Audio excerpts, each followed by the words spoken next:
On Tuesday, at about midday, we spoke to two family members of Israeli hostages. Sharone Lifschitz is the daughter of 85-year-old Yocheved.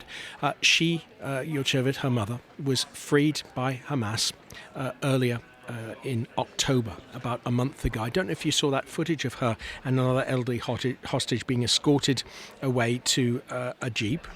And then as Yocheved, who's 85 and frail, left her captor, she said the word shalom, or peace. Her husband, Oded, Sharon's father, is still in captivity. He is 83 years old. And we also spoke, to Adam Manit in London. If you listen to this program a lot, you'll know that Lise Doucette and I spoke to him last Friday as the first set of prisoner exchanges was getting underway. His cousin Tzachi Idan is 49, the same age as Adam, and is still being held captive. And another of the family's cousins, Ori Ophir, was killed in 2002 in Haifa during a suicide attack. She was just 16 at the time.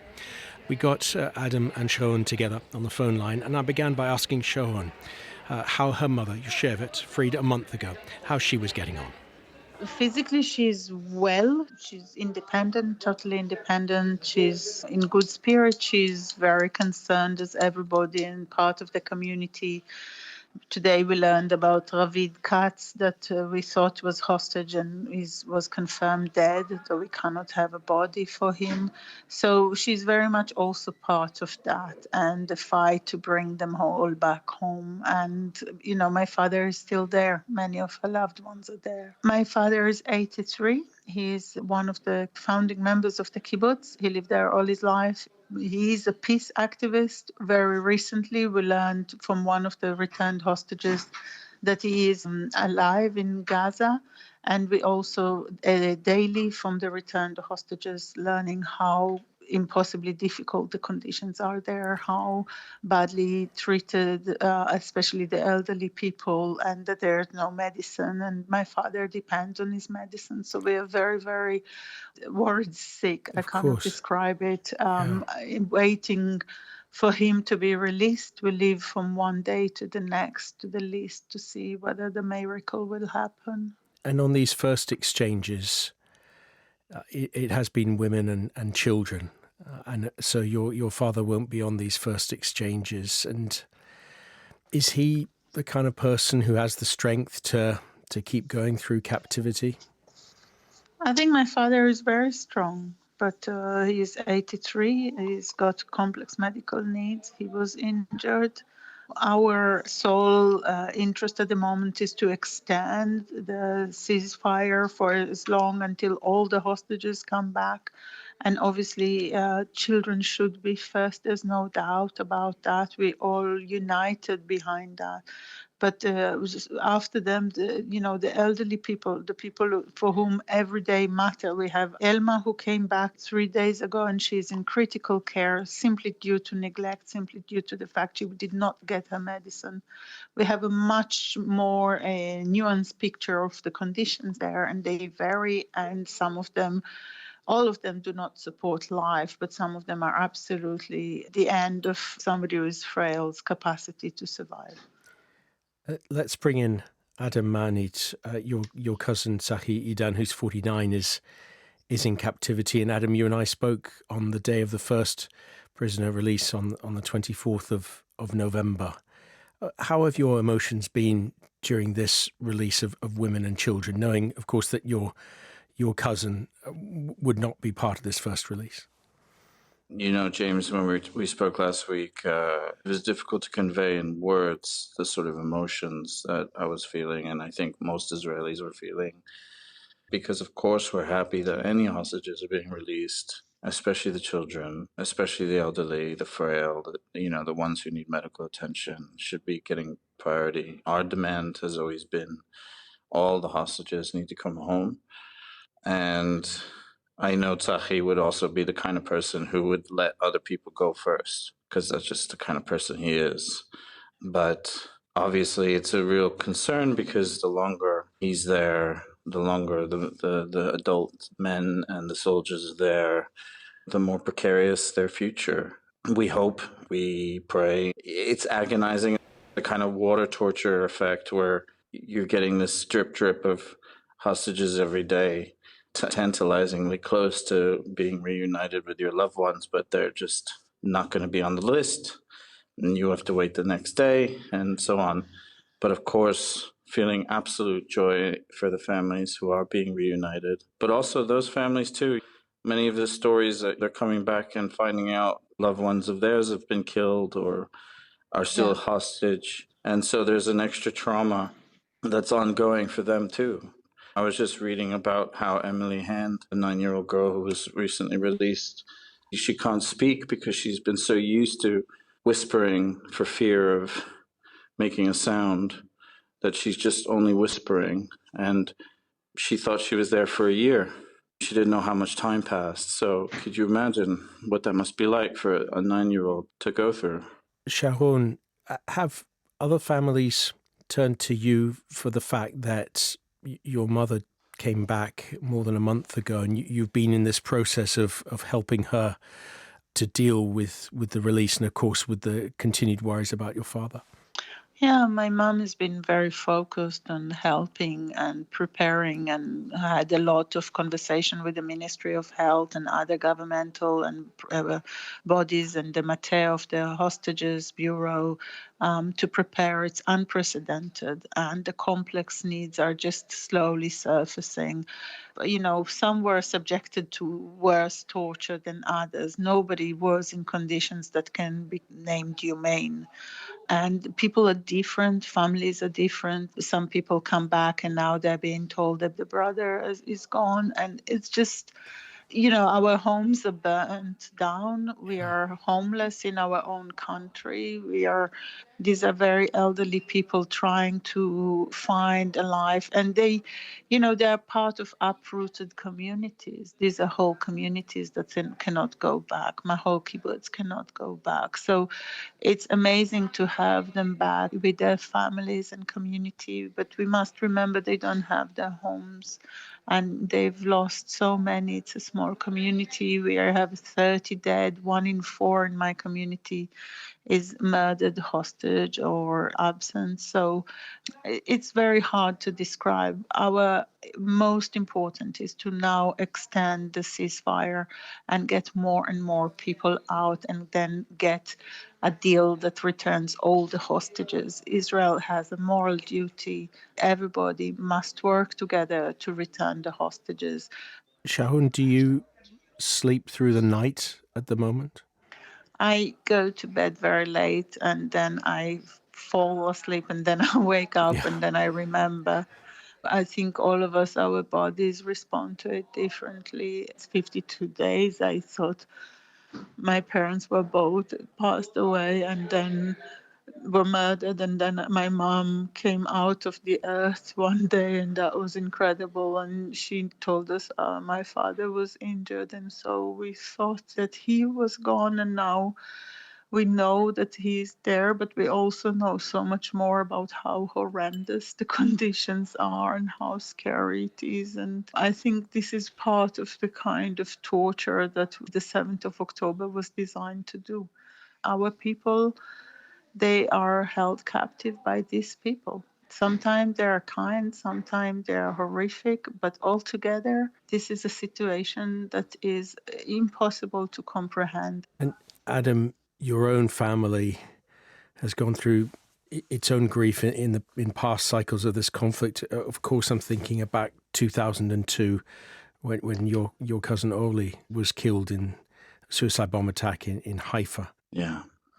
This is the second teen relative that Hamas has taken from my family. People use the word triggering a lot, and in a kind of glib way, but I really do feel triggered because Orly's death was so awful. She was 16 years old. She was a bright spark. She loved life. She was a footballer. And Mayan, who was recently killed, shot in the head by Hamas, dying in her father's arms.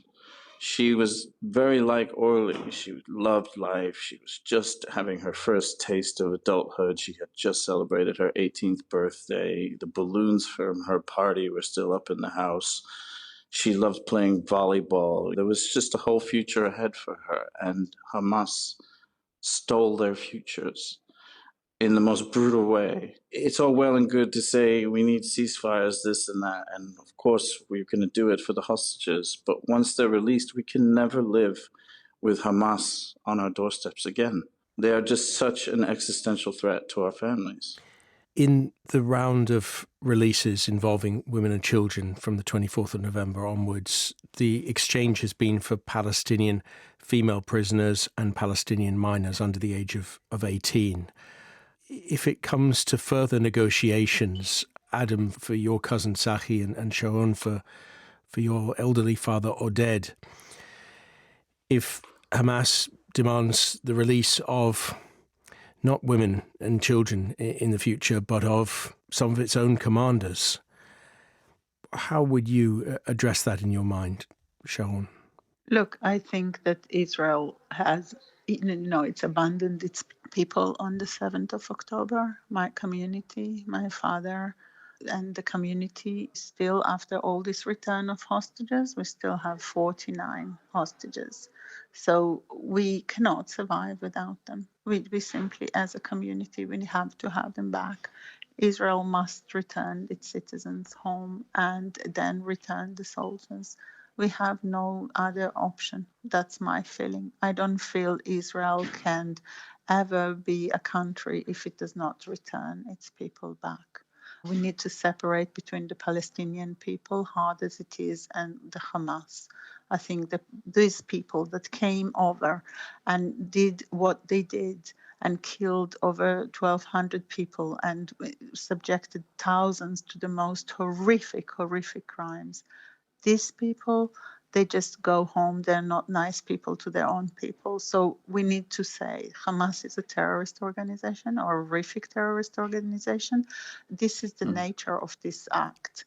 And against that, we rise. It's not possible to do a peace with it. It's not possible to do anything. But the Palestinian people deserve better than that. Adam, if it came down to, in practical terms, swapping your cousin for a Hamas commander who might then in the future carry out attacks against Israel. That is what happened. I mean, when it happened in the Orly past was for murdered, you, yeah. the man who orchestrated her murder was the West Bank commander for Hamas. He's now running operations for their international division in Qatar in the lap of luxury. And he continues. I mean, I want my family home. I want Sharon's father home. I want the children home. And then we'll talk. Yeah. Looking at your family members that you want home, Sharone, what do you miss most about your father, Oded? This is the first crisis that I go through without his really reasonable, measured, logical voice. I think if he was sitting here, he would say for sure, don't release any horrible commander in my name. I had my life. He really believed that in life you need to make really tough choices. But I don't think that in his worst dreams he imagined what happened. He did not imagine that him and his wife and the children will be taken across the streets, and we are learning every day new detail about how horribly they've been treated, the children there. It's not the time now, but we need to remember they must all be released. His voice has to come back. You can hear echoes of it in other people, but his voice is really so logical and clear. He fought for peace his whole life. He drove Palestinians to hospital 2 weeks before. He was that kind of person. And I tell you what, we need more of these people. I know also how horrible it is for peaceful civilians in Gaza. And I know that they have a rotten deal and we can do better. Adam, what do you miss most about your cousin who's the same age as you? I miss being there, actually. I have very fond memories of being in Nahal Oz as a teenager and playing football with Zahi and eating sabra, which is the national fruit, the fruit that represents Israelis. We're prickly on the outside, but sweet on the inside. It's a beautiful community. And like Sharone said, a lot of these communities were peacenik communities. There were people who were really committed to peace. On the day that the massacre was going to happen, there was a famous kite festival for peace, and they murdered the entire family that organizes that. I don't know what more of a pregnant metaphor you could have for who Hamas are. It's the nature of that area as well. There's something about that area and the communities there. They're very strong, they're very close, very tight-knit. And all the Nahalas people want to do now is be together. And they are together. There are other kibbutz movements around Israel have been hosting them, and they're staying together as units, as people, as a community, and they're working to rebuild. They're already talking about rebuilding the community. And that positivity, that optimism, that endless font of hope that they draw from, I don't know where it comes from. I don't know if it's a spiritual thing. I don't know if it's just a stubborn Israeli thing, but they just do. And that's what's so beautiful about them. And that's the thing I miss most. Adam Manit here in London, whose cousin Tzachi Idan remains captive in Gaza, and before him Sharone Lifschitz, whose mother Yoshevet was released from captivity in October, but whose 83-year-old father Oded remains a captive. Israel says around 160 citizens continue to be held hostages in Gaza.